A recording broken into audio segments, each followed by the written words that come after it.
Hello বন্ধুরা, আমি শাকগন্ডিল। এখন আমি করব অক্ষয় কুমার অভিনীত আপকামিং বলিউড সিনেমা স্কাই ফোর্সের ট্রেলার রিভিউ। ট্রেলারটার ভালো দিক খারাপ দিক নিয়ে আলোচনা হবে আজকের এই ভিডিওতে।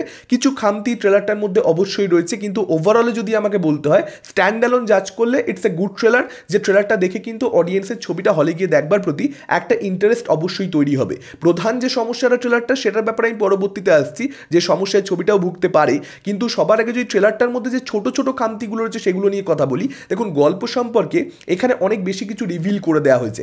গল্পটা এক্স্যাক্টলি ছবির মধ্যে কিভাবে এগোবে সেটা আপনি পরিষ্কার বুঝতে পারবেন এই ট্রেলারটা দেখলে। মানে এখানে একদম শুরুতে আমরা দেখতে পাবো যে পাকিস্তান একটা এয়ার স্ট্রাইক ইন্ডিয়ার উপরে করে দিয়েছে এবং সেটার জন্য ইন্ডিয়ার প্রচণ্ড বেশি ক্ষতি হয়েছে, এবং যে কারণে ইন্ডিয়া তারা ঠিক করছে যে ভাই আমরাও তাহলে রিভেঞ্জ নেব, আমরা পাল্টা এয়ার স্ট্রাইক করবো, এবং সেটা তারা করছে। এবং সেই যে মিশনটা, সেই যে এয়ার স্ট্রাইকটা, মিশনটা চলাকালীন কোথাও একটা দুই বন্ধু দুই ভাই, একটা ক্যারেক্টার প্লে করেছেন অক্ষয় কুমার, একটা ক্যারেক্টার প্লে করেছেন বীর। এবার বীরের যে ক্যারেক্টারটা, সেই ক্যারেক্টারটা পাকিস্তানি আটকে পড়ছে, পাকিস্তানে সে ফেসে যাচ্ছে, বাকিরা ফিরে এলেও সে ফিরতে পারছে না। এবার ভারতবর্ষ তাকে ডিজন করে দিচ্ছে। একজন বীর দেশপ্রেমের জায়গা থেকে, দেশকে শ্রদ্ধার জায়গা থেকে মিশনটা প্রচণ্ড বীরত্বের সঙ্গে করেছে, সাহসিকতার প্রমাণ দেখিয়েছে, কিন্তু সে যখন ফেসে যাচ্ছে তখন তার ডিউটি করা নিয়ে কোথাও একটা প্রশ্ন উঠছে, তার কোথাও একটা অ্যাটিটিউড নিয়ে প্রশ্ন উঠছে। এবং তখন আমরা দেখতে পাচ্ছি যারা সিনিয়র অফিসার্স রয়েছে তারা নানান ধরনের কোয়েশ্চেন এখানে বীরের ক্যারেক্টারটাকে নিয়ে তুলছে। এবং অক্ষয় কুমারের ক্যারেক্টারটা, যে বীরের ক্যারেক্টারটাকে ভাই মেনেছে, বন্ধু মেনেছে, সে চাইছে যাতে করে কোনোভাবে দেশ হেল্প করে, পাকিস্তানের সঙ্গে কমিউনিকেট করে এবং বীরের ক্যারেক্টারটাকে ফিরিয়ে আনতে পারে। বীরের বাড়ির লোককে সারা আলি খান যে ক্যারেক্টারটা বেসিক্যালি প্লে করেছে, আকি কিছুতেই ফেস করতে পারছে না, যেহেতু ভাই বলেছে কিন্তু তা সত্ত্বেও প্রোটেক্ট করতে পারেনি। তো তার একটা কোথাও একটা লজ্জার জায়গাটা, গ্লানির জায়গা রয়েছে, সেই অ্যাঙ্গেলটাও ছবির মধ্যে থাকবে। ট্রেলার থেকে সেটা পরিষ্কার হয়ে যাচ্ছে। ফলত ট্রেলারটার যে সেকেন্ড হাফটা, সেখানে কিন্তু অনেক কিছু নতুনত্ব আমরা দেখতে পাচ্ছি, যে জিনিসগুলো আমরা আসলে ফাইটার ছবিতে দেখতে পাইনি। যদি একদম অনেস্টলি বলি, বেশ কিছু জায়গাতে কিন্তু গল্প লেভেলে কিংবা ভিজুয়ালি ফাইটারের সঙ্গে কিন্তু সামঞ্জস্যপূর্ণ হয়ে যাচ্ছে। এটা ছবিটার দোষ নয়, কিন্তু ছবিটা কিন্তু বহুদিন ধরে প্ল্যান করা হচ্ছে, শুটিং বহু আগে থেকে হচ্ছে, ছবিটা পোস্টপন্ড হতে থেকেছে, অনেক দিন বাদে আসছে।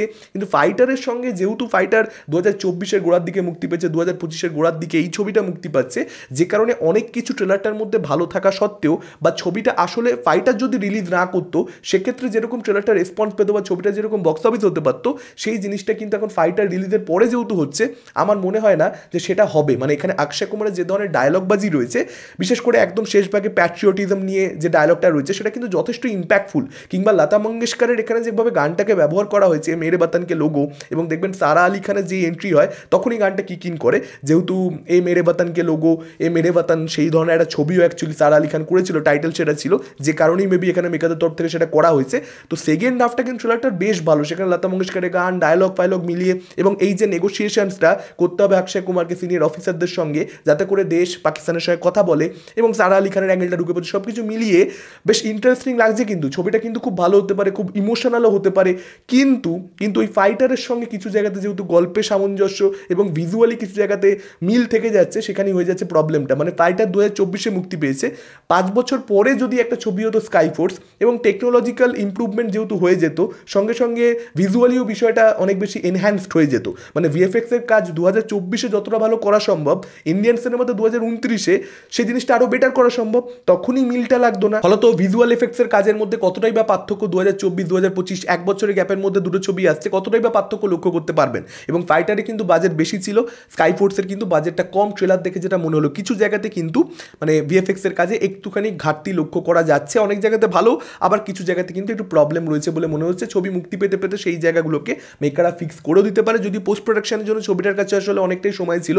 ফলত যে ধরনের কোয়ালিটি আমরা ট্রেলারের মধ্যে দেখতে পাচ্ছি, মেবি সেটাই হয়তো আমরা ছবির মধ্যেও দেখতে পাবো। এবং ট্রেলারটার মধ্যে কিন্তু অক্ষয় কুমারের পারফরমেন্স ভালো লাগছে, সারা আলি খানকে ইনফ্যাক্ট বেটার লাগছে কিছু জায়গাতে, যেটা আমি অবাকই হলাম। আবার এটাও খুব সত্যি কথা, কিছু জেনেরিক ডায়লগও রয়েছে, যেমন বললাম ডায়লগবাজি ভালো, আবার একটা ডায়লগ রেখেছে তেরা বাপ হিন্দুস্তান, মানে এই ডায়লগগুলো ভাই হয়ে গেছে। মানে এগুলো শুনে শুনে এগুলো আর কিচ্ছু হাই দিচ্ছে না। আমি জানি না যে যারা প্রচণ্ড বড় দেশপ্রেমিক তাদের এই ডায়লগগুলো শুনে হয়তো তাদের উপর হয়তো ওয়ার্ক করে। এবার এটাও সত্যি কথা যে একটা সিম্পল ডায়লগ কোন জায়গাতে গল্পে আসছে, কোথায় প্লেস করা হচ্ছে, যদি প্রপার একটা মোমেন্টে এই ডায়লগটা আসে, তাহলে সেটাও আবার ওয়ার্ক করে যাবে, বাজিমাত করে দেবে। কিন্তু ট্রেলারের মধ্যে খুব যে ওই ডায়লগটা খুব জেনারিক লাগছে সত্যি বলতে।